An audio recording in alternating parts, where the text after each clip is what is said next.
So we understand about religious ethics, but in practices, it's still a problem. And second, a few women are involved in the reinterpreting the text. Only few women. But likely, the women itself, they take action. And you can find a lot of cases on how women groups try to involve directly to solve the environmental issue. Okay, next. And you will see this is the table, part of our FGD, focus group discussions, in which that some of women religious group inform us about their environmental action. In Muslim women, Protestant women, Evangelical Christian Church in Timor, the Central Sulawesi Christian Church, and the Catholic women, all saying that they already do something. But when we ask about how they involved in reinterpreting the text, they say that only few of them will join. So, in fact, my argument will be the women always take action on the climate crisis, while men only producing the discourse on the theology.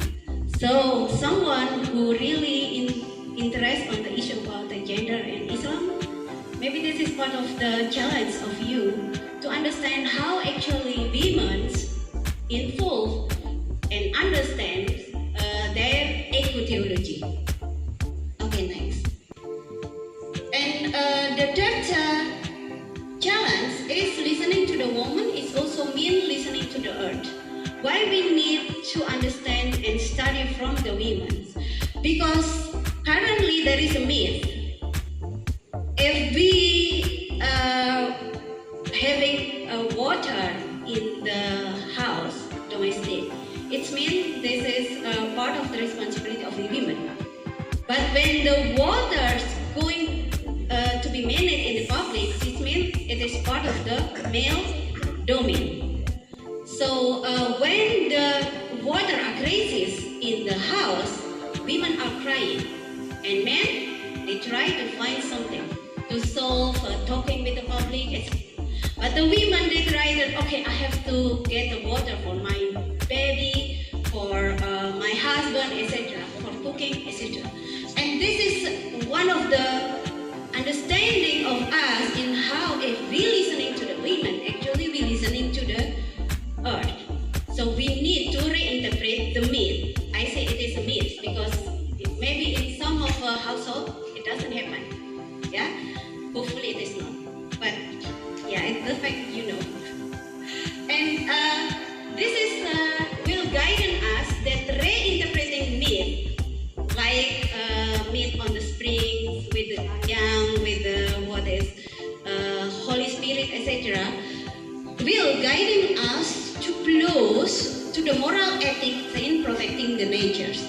The image of suffering of the human, women, vulnerable group is also visible in our life and mirroring the crisis of the environment. So I would say that kalau kita menginterpretasikan itu berarti kita mendengarkan orang-orang yang vulnerable, ya. Dan dari sana kemudian moral etik itu muncul. Karena ketika terjadi krisis, maka orang yang paling rentan lah dan dia akan menangis pertama kali. Just listen to them. This is the point. So we need to reinterpreting the myth. Okay, next.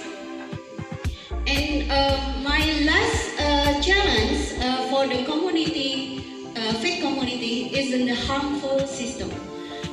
In the past, we having more community orientation in managing waters, in managing waste, but now becoming more self-orientation. I already mentioned in the first beginning about the commodification, commercialization. The same things happen with the waste management. My research in Malang, with the Unibrau and with Percik, showing every household should pay to transport the domestic waste to the open dump site.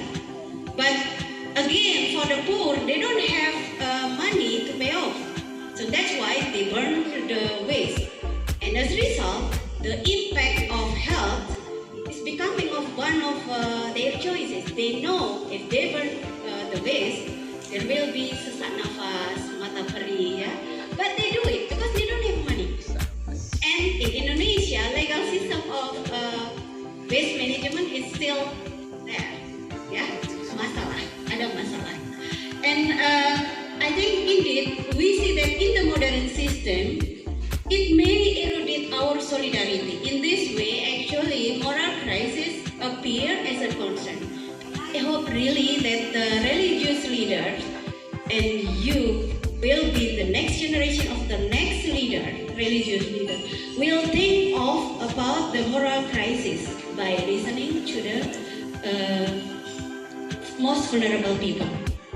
And this is the last presentation for me, I think, so the conclusions.